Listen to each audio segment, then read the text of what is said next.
khulasa ya takriri hii ya shekhe.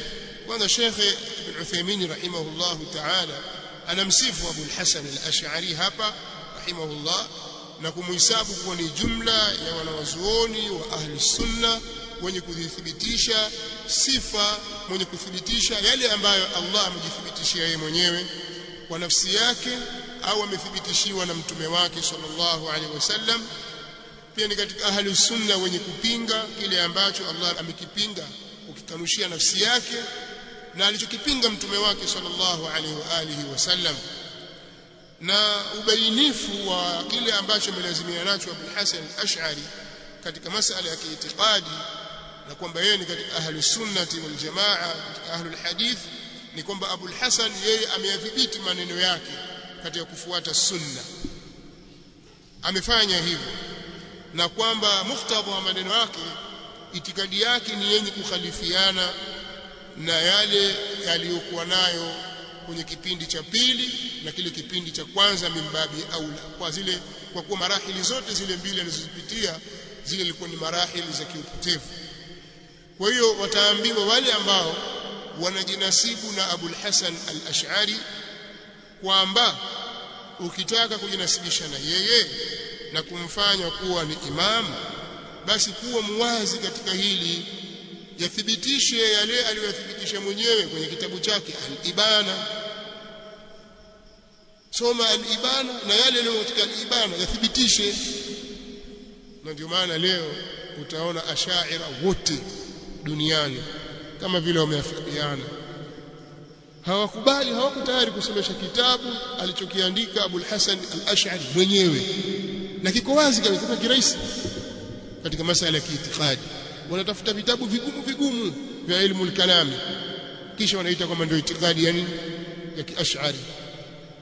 Vitabu vimejaa mambo ya falsafa, ilmu al-kalami imejaa humo ndani na istilahati za kimantiki, wakaacha yale maneno yaliyo wazi kabisa Abu al-Hasan kwenye kitabu chake Al-Ibana.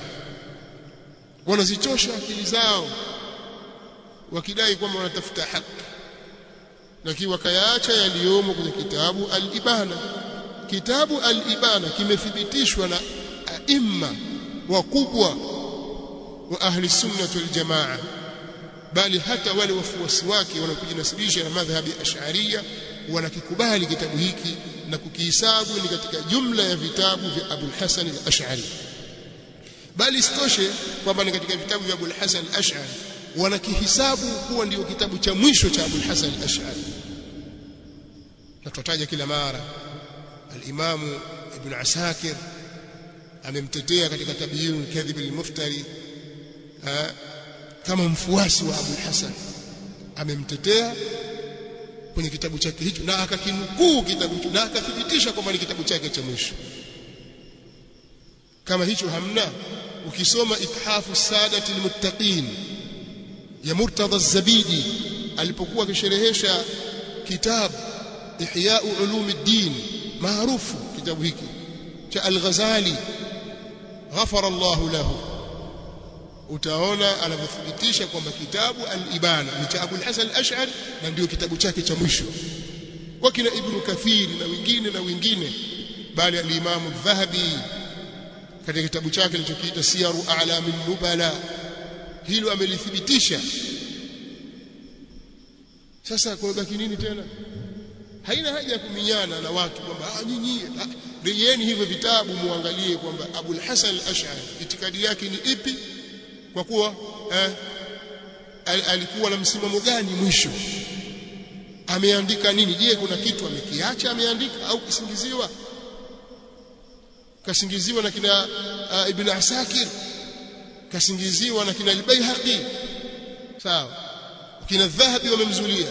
Haiwezekani, hasha wa kalla. Kama kuzuliwa na anacho kitabu, labda mtutambie hicho mlichoona nacho nyinyi sicho, leteni kile chake sasa, kama ndio hiki Al-Ibana yenyewe ni hii. Kwa ufupi ni vile tulivyoeleza kwamba jamaa hawa katika hili wanakusudia inadi na wengine hawajui, yani kwa sababu ya kutokufahamu wakaingia katika hili. Lakini wengine wanajua na wakaamua kufanya inadi katika hili.